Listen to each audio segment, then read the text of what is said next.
I'm fascinated by people who would actually write their true reflections, their true life, say in 60 to 80,000 words perhaps, and give it to a publisher, and the publisher takes it from there, and everybody talks about your true intimate self, which you thought was your secret. I felt actually in hearing CP's thoughts on memoir that memoirs, I've always felt it's something very easy to attempt but very hard to pull off well.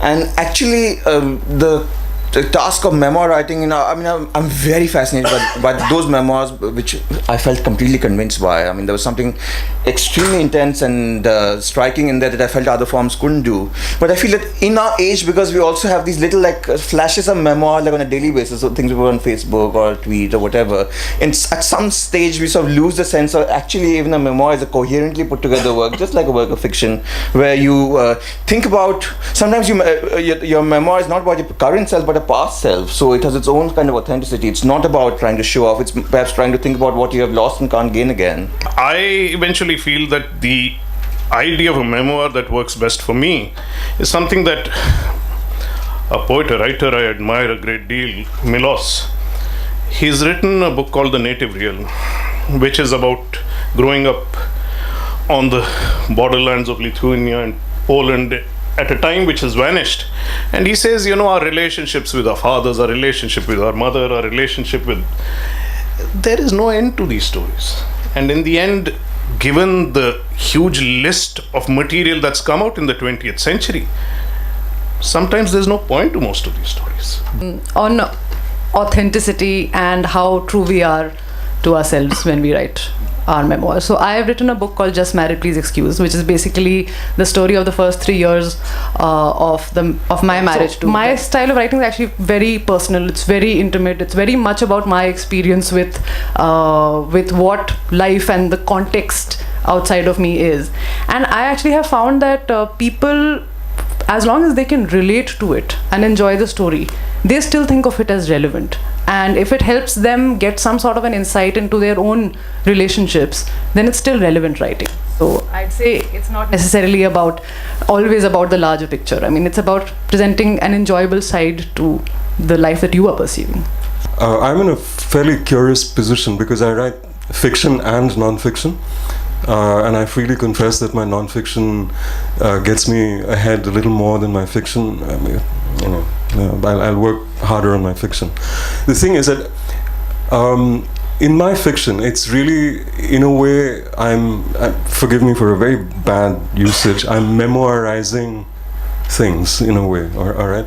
A lot of it is things that I've picked up on, things that I've seen, heard, felt, experienced, and my new book is called Clear, Hold, Build, which is to do with business and human rights in India. All three adopt narrative non-fiction approaches, even though they sort of deal with sort of political issues, economic issues, socio-economic issues, blah, blah, blah, human rights, so on and so forth.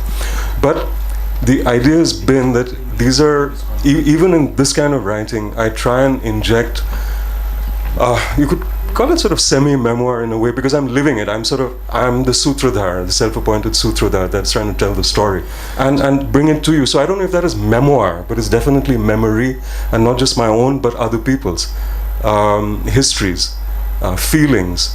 So I think that also becomes important, because I think we sort of put too much stress on, or too much importance on our own personal, what's in our minds, in our souls. As sutradhars and storytellers, we also forget that we bring with us into our pages the memories and the memoirs of many other people. Well.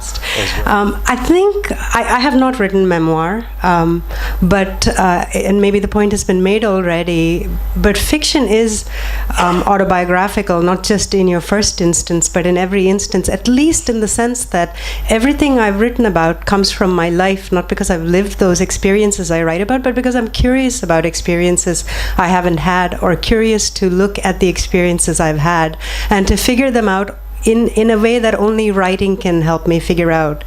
The fact that I've written it then becomes autobiographical to myself, and the whole business of particularly how we read writing right now as in some sort of a continuum with what we know about the writer, and then the way in which the writer becomes a continuum of what we've read, so that every writer has to answer the question of, did that happen to you, or did you just take it straight out of your life, and so on, so that then, you know, your scatological bits embarrass you, and so on. All of that makes the kind of fiction I write related to the topic at hand here, memoir, but it's also you know, it's quite different. Fiction is a different space than memoir is, because it's, at least for me, the reason I've chosen to work in fiction, very little in nonfiction, not at all in memoir, because I'm very interested in the reader and their experiences, and seeing what the act of reading will then do to what I have thought of on my own.